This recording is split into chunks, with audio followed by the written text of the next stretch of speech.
Building secure software is of paramount importance in a world that is on an accelerated digitization path. Welcome to the Purple Book Podcast, where we host thought leaders and security practitioners to tackle the monumental challenge of building secure software.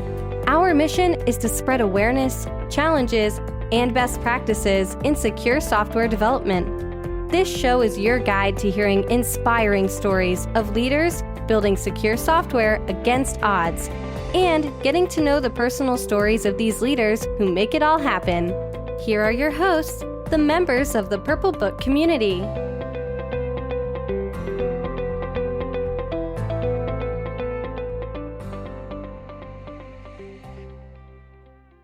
Hi, everybody. Welcome to the show, Road to Chief Information Security Officer.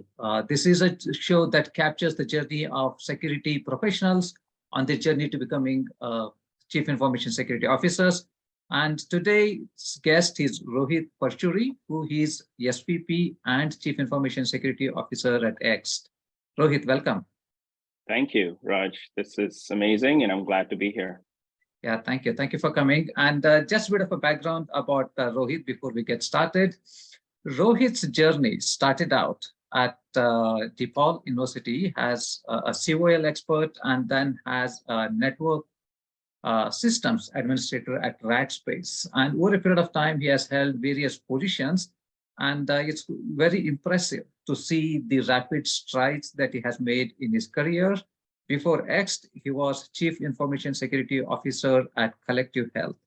So I'm really looking forward to see your journey, Rohit, about how you started off from DePaul University to now and what were the turning points or pivotal moments in your career. If you'd like to share that, so looking forward to it. Yeah, I'm glad to share that for sure. Yeah. So Rohit, so I always start with something personal so that we get to know you as a person. Do you have an experience that you can share that really shaped you as a person that you have become today? Yeah, for sure. I think this didn't happen until much recently for me. So this was the experience itself was, during the birth of my daughter, my first one. So my first one right now is 4 years old. So this goes back, the memory, if memory serves me better, I'll talk about the things that happened during that time and kind of, shape different things in my career. For every parent, that's a very stressful time, right? And if it's your first one, it's super stressful.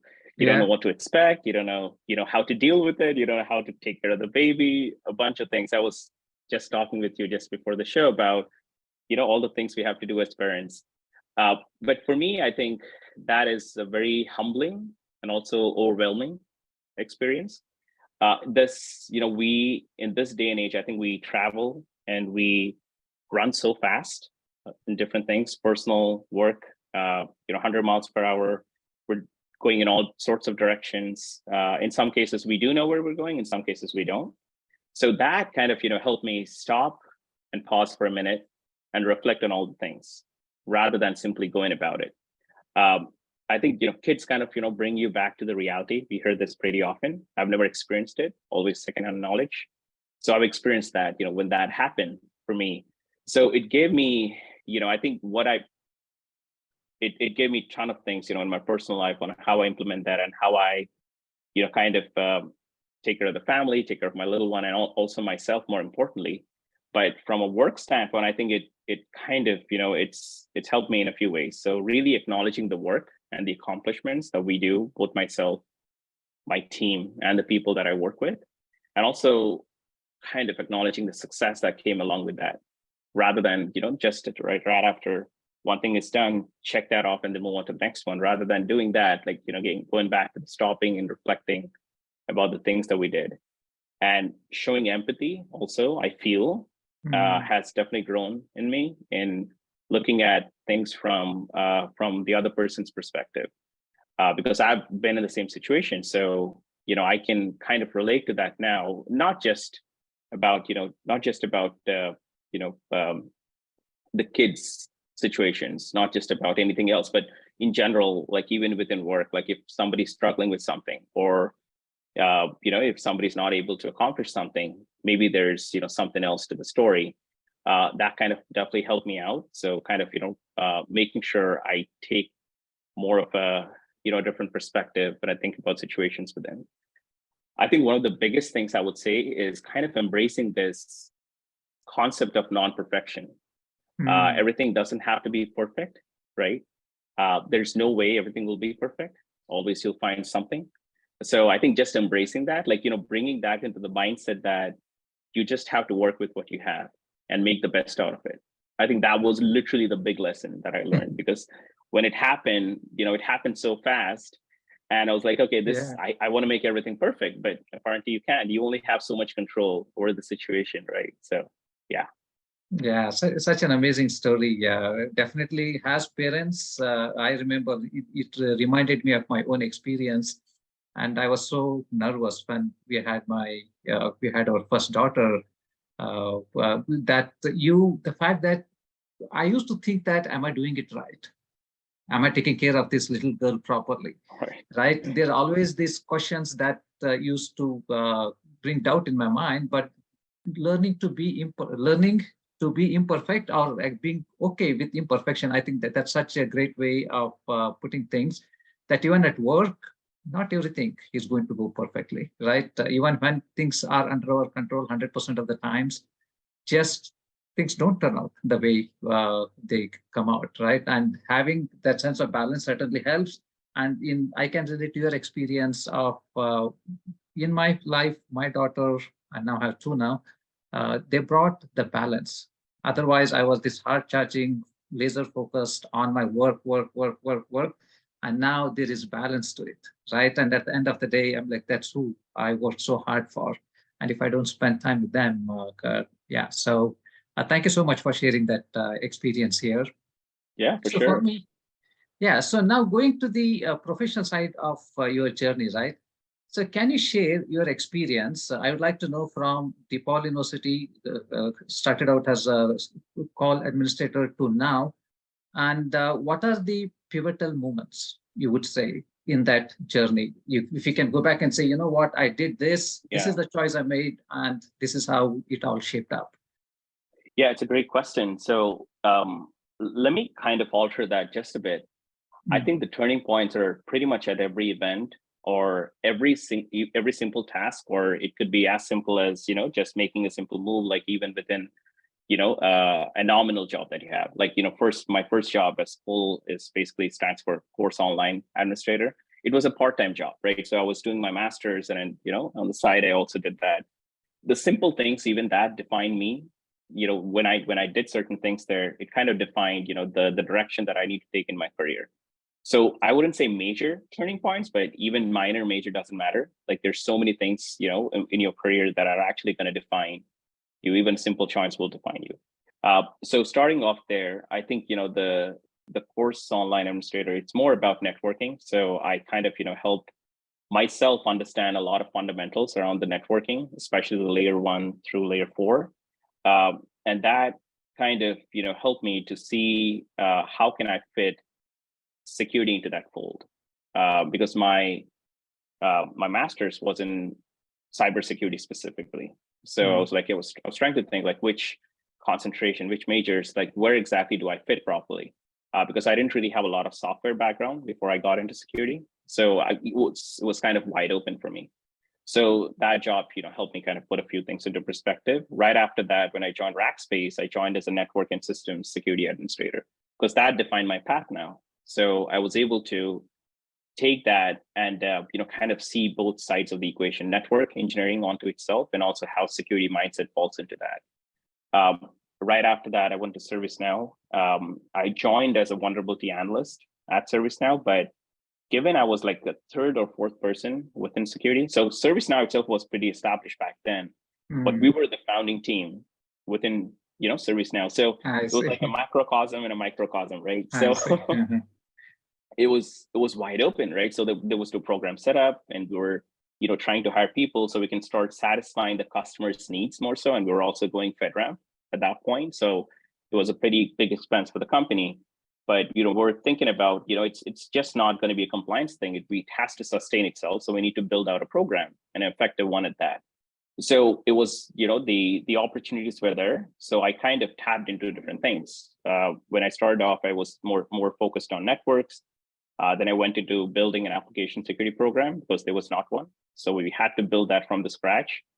That, of course, taught me a lot of software security, SDLC principles before even DevSecOps was a thing, right? So that I was, fortunate enough to have a colleague who had a great level of experience within that. So we kind of, collaborated and, build that program out. Security operations was another thing we didn't really have established. So I was able to tap into that. GRC, governance, risk, and compliance. And ultimately some product development also kind of fit into that because we're also trying to build security features that we did within ServiceNow to also, provide that to our customers. So I feel ServiceNow was a launch pad in a way. It gave me access to a bunch of different things and, helped me create the career that I was looking for. Right after that, I joined Collective Health. Collective Health was a healthcare startup. And of course, startup and healthcare, a very interesting combination. That was a challenge. I was kind of ready and not ready at the same time. But I was like, okay, I got to do this. This is a leap of faith, right? So I jumped on it. I'm so glad I did. There were so many different things. Like, again, going back to the analogy of, we're running so fast and, it's the startup's true embodiment is doing things fast and efficiently. Otherwise, you wouldn't, survive as a business. And now put security into that mix. It gets even more complicated. So that taught me a bunch of different things, and I don't want to bore you guys with all the details, but that helped me at least to build out the program. Like, think about the holistic program and what are the important elements, critical elements that we would need right now, because in a startup, you only have so many funds and resources you can make use of. So that took me, then I moved on to CISO, and after that came to Yext. And of course, Yext is a totally different business altogether. I learn to this day still. Learning is like a never-ending thing. So yeah, I'm glad to kind of take all these different routes. Right. Yeah. Fascinating journey. So for me, I'd like to maybe double click on your transition from ServiceNow to here. So in ServiceNow, you said you're the founding team for the security team in a bigger setup, right? So you built that and you gained some experience, and being in a bigger company at some point, you assume a certain support structure around you to make things happen. And when you go to Collective Health, which is a startup, much faster pace. So how do you, so you said it was a leap of faith that you took. And tell us how you basically mentally walked yourself through accepting that, making a case for yourself to make that leap of faith, and how did you navigate the challenges that came with it? Yeah, I think it's a great question. So leap of faith is more so that I certainly want to, put my career on a fast pace, because I was trying to explore into different things. And like I said, ServiceNow gave me that access, but I wanted to kind of come out of that well, like kind of come out of ServiceNow well and, see what's out there. And which is why I said, I'm so glad I did, because the world is different than how you would think when you come out of a certain bucket. Like, ServiceNow was my bucket. Although I was, kind of laterally and vertically, going across and navigating within ServiceNow, it was still under the cover of ServiceNow platform, ServiceNow domain, right? Which was pretty big onto itself. It was an ecosystem that was growing even back then. Now ServiceNow is somewhere else, like with all the portfolio products they have in play. But even back then, it was pretty big. So when I did that, and that was, really my motivation to come out of that. And when I started, my job at Collective Health, the first and foremost lesson that I learned is not to think about security as its own isolation, but to think about how this aligns back to the business, more so in a startup, because like I said, everything limited, right? So everything has a cost, everything has an expense, and you got to really show the value of the things that you're bringing about. And you got to show that in some level of quantitative figures. So the way you do it is to understand the business in and out, like learn the business, learn the accounting principles, learn the financial disciplines. So that kind of took me, at least for a little while, outside of cybersecurity and, put a hat of a business executive. Like, think about this more from that level, and think about how my CEO, my CFO, my CIO would think about the business, because I've never been in those shoes before. So when I did that, my perspective changed. My perspective changed to a point where your business comes first, trust comes second, cyber comes third. Without those three, cyber, you can never satisfy your cyber needs at a company. And also all these have to happen, both from, or it's threefold. You have to think about the transformation and modernization of a business. Startup thrives on that. And then you have a tech debt. Like you always have a tech debt as a company. So you have to take care of that. And then comes your cyber needs. So I think really establishing that balance taught me, how should I start thinking about the fundamentals of the program? Which ones matter first? So for example, we started off with, if it was not for the business, I would have started off with the application security, but I did not do that. The reason I would have done that is because that's my strong suit. And I would have automatically gravitated towards building an application security practice. But the business dictated something else. It dictated where we have to build our partner security first. Healthcare is interesting because it's not so much focused on the product outcomes, it's focused more on the partnership outcomes. So we have platform providers, network providers that we do business with. We have to do business with them, otherwise we can't survive. And the biggest risk that we would see is how third parties are connecting back into our systems. In product companies, you wouldn't really see that. There's some level of access, but not to a strategic level. In healthcare, it's much more strategic, it's much more complicated. And we're not only dealing with that, but we're also dealing with antiquated processes. We're dealing with people who have no idea what technology means. Forget about security, right? So which is where I think, to answer your question, is like prioritizing what the business needs are and how cyber can make that happen. And that kind of, brings about a quantitative measurement of how you're trying to, delve into the program and, bring success towards that. Oh, fantastic. I love the response you give there, bringing in business knowledge to your thinking, adding business perspective to your thinking. I've heard that so many times. And Chief Information Security Officer is a combination of security as well as the business role in the business, right? And I also liked how you basically talked about the business first, trust second, and security third. And when that happens, your decision-making matrix kind of becomes very easy, right? One of the things that early on that I had problem, even now, sometimes I have problem is, there are two needs that need to be met, and how do we prioritize it? Unless you have a framework, clear framework on what's at the highest, second, third, I think it becomes harder to do that. But let me ask you this question. You also mentioned that your natural inclination would have been to build the AppSec program, but you understood because that's what you're good at. And you are in a new company. So how do you overcome, when you join a new company, there's always this desire to shine, prove yourself, establish yourself based on what you have done in the past. And now what you're saying is you are going against the grain and you're saying, you know what, I'm going to learn something that I've not learned before. And consequently, I'll not be doing something that I'm really good at. And consequently, maybe losing an opportunity to shine in that area first because you want to broaden sales. So how was that trade-off in your mind? Was it clear or did you have to hesitate? What was that? I think it was not clear. I think with this I think this question comes about for every CISO or every security leader out there. Your job is not clear. We're being asked to do a lot of things that technically traditional CISOs were not. We have to be a business executive, we have to be a risk manager, we have to be a cyber practitioner all at the same time. So technically, you're kind of navigating this space where you don't really have a lot of understanding to begin with when you're joining a new business.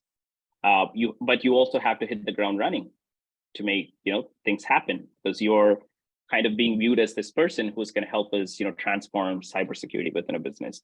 So in terms of let me answer your question about the shining aspect. You're good at one thing, but you can't do it because the business requires you to do something else. I think it comes down to you assessing the business before business assesses you. This happens, even within the interview, patterns themselves, is that, what exactly are the requirements? You have to be comfortable about the things that you're going to be doing, even if it's not the organic passion of yours that you'll be implementing. For me, of course, application was very organic, network second, business third, right? But business has to be first. So for me, like, the biggest learning, right, is that it was, I'm glad I had a great team there. Glad, I was reporting to a person who was very clear and succinct about the things that he and the company needs. So I was able to kind of assess that from the get-go, like this is what they need. Although I wouldn't be doing 100% justice right off the bat, but I'll take the time to learn the business and then start thinking about how can I put the stake in the ground and say, this is how we're gonna go, or this is the direction we're gonna go. Although you don't shine initially, I think eventually you will. And eventually you will shine along with, providing a proper impact and value to the business, and which I feel is what matters. Your personal ambitions have to find synergies with the company, with the balance within the company. If you're not able to balance that, technically, again, you're going to be an island, a security island of yourself. You're going to be shining, like you're going to be shining as bright as a star or a sun, but still, how does that matter? It doesn't matter, because there's no bridge that connects back to the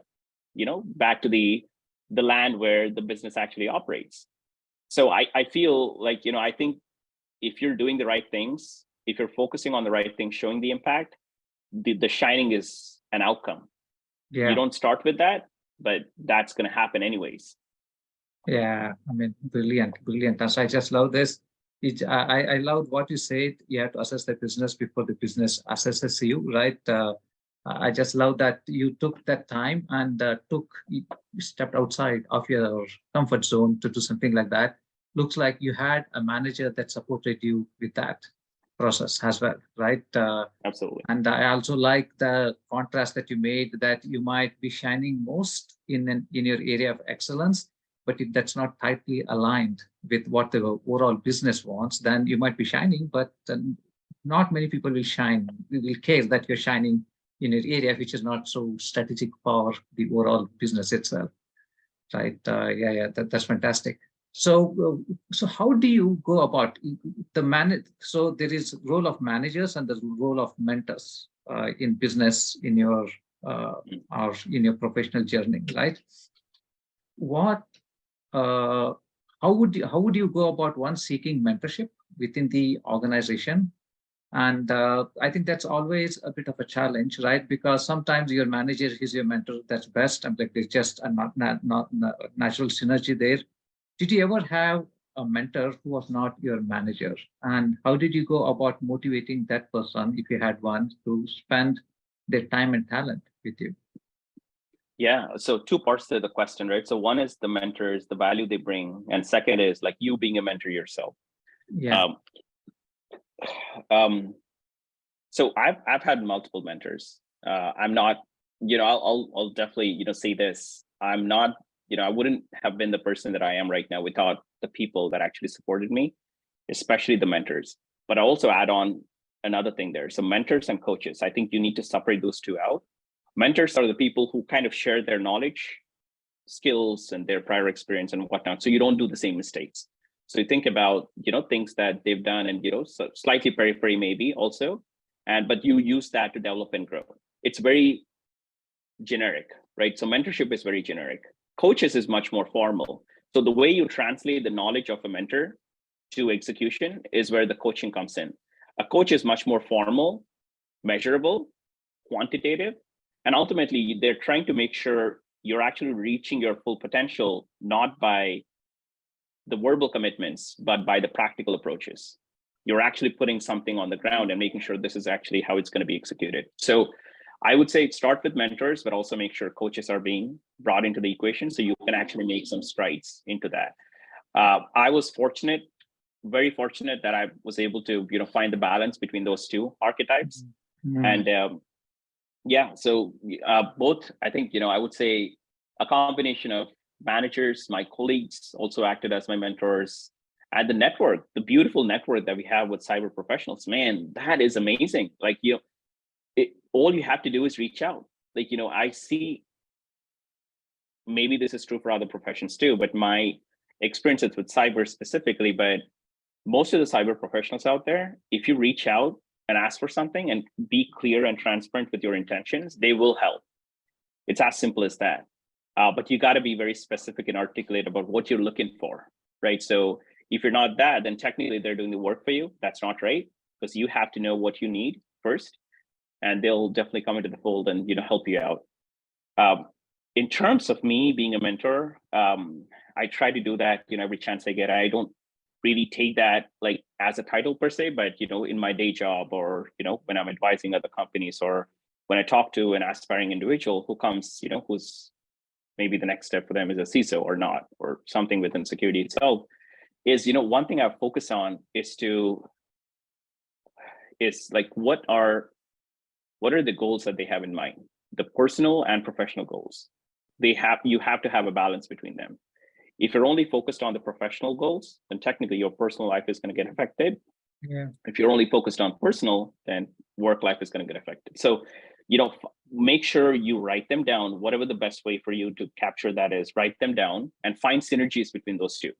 What are the common elements that you could use to kind of excel and propel your career? Use that as a blueprint to start setting out a vision. It could be a vision statement. It could be just, bulleted list of things that you have to work towards. And once you have the vision, I think that's clear enough that vision has to be so far into the future that you feel you're actually reaching the vision, but you never do. So, and because the reason you need that is because you're kind of pushing your mind to a place where you want to achieve something really good and really comprehensive, but technically you're always going to keep pushing yourself to reach that. And that's a good thing, because now it shows that you're actually working towards something that really matters to you, rather than going back to the board every single time. Just like a policy, right? A policy is not something you'll, turn around a year and say that we need to change the policy. Policy has to be long lasting, sustain itself. So vision has to be the same way. And now, once you have the vision set up, what are the elements that drive the vision forward? Like, be specific about the elements or principles, however you might call that, and make sure you have a roadmap. Make sure you have some kind of a tracker.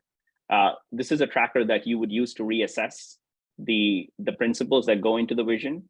Every quarter, every half year, every annual, it really is up to the vision that you set up. And you have that and use that to actually, push your career forward. If you want to have a discussion with your manager about that, now you have a pretty articulate set of things that you can talk about. If you want to have a conversation about that with yourself, you can be honest about the things that you went in the hindsight. You did all this. Now you come to a point where, okay, I met like 50%. So it gives you I would also say do a SWOT analysis. This is also what I do time to time, is that figure out really what the strengths and weaknesses are. And for me, as personally, I work more on my strengths rather than weaknesses. It's something that helped me. For a weakness, I would say I would bring that to a decent baseline. That's about it. I wouldn't worry about making that a strength. For strengths, I'll try to push everything I can, because something became a strength for you because you had a natural inclination towards that. So why do you want to push that away? And it's a strength rather than and then bring the weakness in. So that's kind of my funda when I go around that, and it's definitely helped me. I'm there are so many nuggets here. I wish I could double click on many of them. Because of the time constraint, there are two things that I want to double click on. So one is you made a distinction between mentor versus coaching. I had not heard that in a business setting. And you made a very beautiful distinction that mentor is somebody who shares their experience and gives you advice. And coach is somebody who will actually work with you to make sure that you internalize it and live that thing that you have learned, right? So the coaches, are they colleagues that work with you, or professionals in your similar setting, or who are they? And so if you want to have it, sorry for cutting you off. I think it's both semi-formal and formal. Like if you want to be super formal, then it would be a professional who would come to your corporate workspace and help you define these different things. And it wouldn't be like a one-to-one thing. Maybe it is. I haven't seen that, but it's typically you would have like a manager training or a manager coaching classes, right?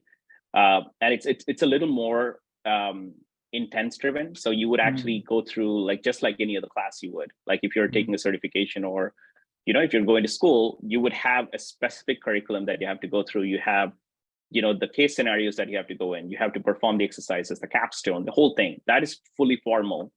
And I think, it's a certain time commitment, but it really helps you like in the long run. Semi-formal is something, it's a good balance if you don't really have enough time to, to put into that. You could actually assign someone that you feel is naturally inclined to be a coach. Your mentor could be a coach too. Nothing wrong with that. You can have both the archetypes in the same person. It just depends on, because mentorship is, you would meet like maybe once a week or twice a week or whatever that is, frequency you set up. And it's, it's something that you would talk and move away. And you're the one who's actually putting the work in. The coach takes the next level, right? They also have to put the same work that you're putting in, because they have to be, they have to define what that is. They have to, kind of look at the progress and whatnot. So if the person is inclined to do that, and, if you guys are, setting that up, nothing wrong with that.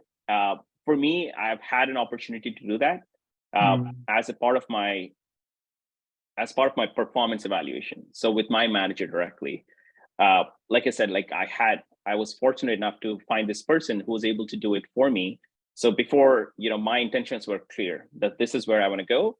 And in order for me to reach there, these are the things I feel we should work together. And he was able to, create a matrix for me and figure out, where exactly, things fit in. And then we kind of tracked that over time. And, the next cycle, the performance cycle came. He was able to figure out, like, show me like where the success happened, and he was able to articulately measure, the points that I was able to accomplish. Right. Yeah. Thank you for the clarification. So with the coaches, if they're professional, I think the incentive system is quite clear. So how do you make it a win-win for your mentor as well as you? Because there is certain amount of commitment that they have, right? So how do you make it win-win?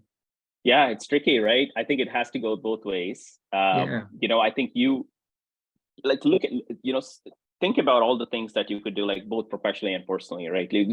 There's so many avenues you can take, but I think to your point, it's very important that, they're trading their time. So you also have to provide something in return, in some way compensating them, right? So this could mean that you're, introducing them to a certain network of peers, or, it's simple things like, or you're just, buying them lunch or buying them dinner or whatever that is. Simple things that you'll kind of tease this out when you're talking with them. And it's good for, to also, like at the end of the meeting or at the end of the transaction, you would say, okay, this is what I'm, willing to do in return. This is the favor that I'm willing to provide. So it's kind of like a long lasting game, as opposed to, because mentors are someone you need to have, in your back pocket for a long time. It's not like, a one-time thing. Because if you don't, then mentors are, kind of, in a way, the principle is going to be useless. Right. Yeah, thank you. Yeah, so from what I heard so far, one, he's about stepping out of your comfort zone, taking a leap of faith, and having mentors, and making it a win-win for both of them, and having mentors as well as coaches, both different types, right? And making business perspective a very important part of your own thinking if you want to go up into becoming a business leader, which CISO role is, right? So now we are in 2023 and the world is changing fast. And you see what's happening with AI, especially ChatGPT. There is people talk about how ChatGPT could be used by the threat actors to actually make attacks even more sophisticated. They were already sophisticated, right?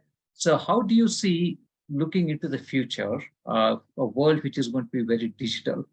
What role do you think CISOs will play? What in the future that you see unfolding? Yeah. Oh my God. Prediction time. I think just like you said, the world is moving so fast, and we see all these generative AIs, and it's funny, Yext exactly does that. So we're in the generative AI business ourselves. So, I think CISOs are, just like I said before, I think I said, like, the business executive, the risk manager, the cyber practitioner. I think you just have to figure out how that blend happens across these three roles. And more that I see right now, CISOs in the past, traditionally, they were being responsible for the IT environment, where you need to bring certain security practices and disciplines in play. But now that the responsibility is expanding into privacy, which is more privacy engineering, is something we see more and more now. Product security, of course, because the product side of the business also needs a tremendous amount of security, may it be DevSecOps, may it be just SDLC, workflow implementation and whatnot. And also on the fraud and abuse, which was neglected for the longest time. Now we can't anymore, because if the business has to move forward, you have to take the fraud and abuse into picture. Otherwise, there's going to be disruption into your business systems. That wasn't really a concept back then. So I think now the role is more about how do you navigate the technical space, but also bring the learnings from technical space into a business context and be that business executive. When you get a seat at the table, this is something we've been fighting, so hard for all these years. Now we have the seat at the table. Now is the time to think about the business aspect of your operations, right? So think as a business executive, like, how now a lot of CISOs are also being asked to report up to board. I think the narrative, the storytelling mindset has to be improved. Like, we can still keep focused on the vulnerabilities, the risks, the trends, the thresholds. That's not going to work because they don't really understand that. What do they understand is the business. So try to bring your elements of cyber into the business and try to have that aspect of communication, how, like, the communication barrier is the biggest one. So try to figure out the common language between your board, your executive team, and yourself. But at the same time, you got to have technical knowledge, technical chops, so you can talk with your CTOs and CIOs also. If you don't have that, technically you're missing out on actual implementations, right? So both top down, bottom up, I think is the approach. And I think we also, spoke about this. The trust and transparency is the key to the role. I think within cyber, most of the people would have tremendous amount of access to systems. And they're rightly so, because we're trying to protect the systems, so you need to have that level of access. By doing so, like, with greater responsibility comes greater power. This is exactly that. You have to be transparent. Like, security has always been viewed as this, this practice which does its own thing, and when they see something bad, they're going to come and block it. That's not really how it is. Right now, we're seeing a tremendous amount of change. We're more business enablers than blockers. So I think we just need to kind of embrace that concept and make sure that the business trusts us and you trust the business. It has to go both ways too, right? I think you trusting the business also changes the mindset, because you're not always coming and putting the hammer down and saying this is what needs to happen. You work with the business, you kind of build the ties and partnerships and bridges and whatnot. So collaboration, trust, and transparency is definitely the key. The last thing I'll talk about is, because we're kind of coming to a place where we have a lot of policies, we have a lot of proposals, like SEC is coming up with one. Maybe soon we're going to see like every state would have its own law from a cyber standpoint. So I think still CISOs need to centralize the policy, make sure how that affects the company, but also decentralize the execution. Make sure that execution happens across the board, not just just because we're reporting the risk, we're the ones who are executing on the risk. We just can't, right? So there are teams that are equipped with the right things to actually remediate the risk. So I think, managing the stakeholders and making sure that decentralization happens, and also making sure you have the right communication all the way to the top, so people know who's working on what and who's accountable for what. I think that goes a long way. Yeah, thank you so much. I learned so much from the way you just answered. I think the way I look at business, I got a sense of the kind of challenges that a business leader like you has to think about, right? I'm like, I didn't have some of that perspective that you provided right now. I agree with you that CISOs need to have the ear of the board, because board needs to understand, but at the same time, you cannot just be somebody who talks about the vulnerabilities, because they don't make sense to them. They need to put that in the business perspective. While you do that, you need to then have the technical chops to basically work with the people to basically execute on those things, right? a combination of both of those. And I can see just the complexity of the job that CISOs have to straddle, right? You have to look at the business side as well as the technical side. And in some ways, you are the guardians of the business because business is getting more digitized. Most of the assets will be in digital format, and you are the ones that have to protect that business assets, right? And this is where, tying back to the original discussion that we had, it makes sense that having a daughter in your life and bringing balance to your life. It can be quite stressful being a guardian of that kind of digital assets that you have. And at the same time, you have this daughter that balances your outlook into life, right? It makes it all worth it at the end of the day. The challenges that you take, the risks that you take. So thank you so much. I learned a lot. Hopefully the people who are listening in will learn a lot from this. Appreciate your time with us today. Of course. And one last thing, if you don't mind, I'm going to say this. Yeah, please. Yeah. Is also, since we're talking about the CISOs and CISO roles, I would also, present this question to people who are coming into CISOs is that, why do you want to be CISO? Is it because of the title? Is it because of something else? Something is driving you towards that role? I think being very specific about that would be super helpful. I was listening to one of the podcasts yesterday, and Steve 𝘊𝘐𝘐𝗍 used to be a CISO for 𝗕𝘂𝗿𝗍𝗶 in the past. And he spoke about something that really, I really liked about, the content behind that. He said, like, when you're coming into a CISO job, it's, you should think about this as the hardest job or the worst job that I ever had, and make it to a place where it's going to be a most rewarding job of your career.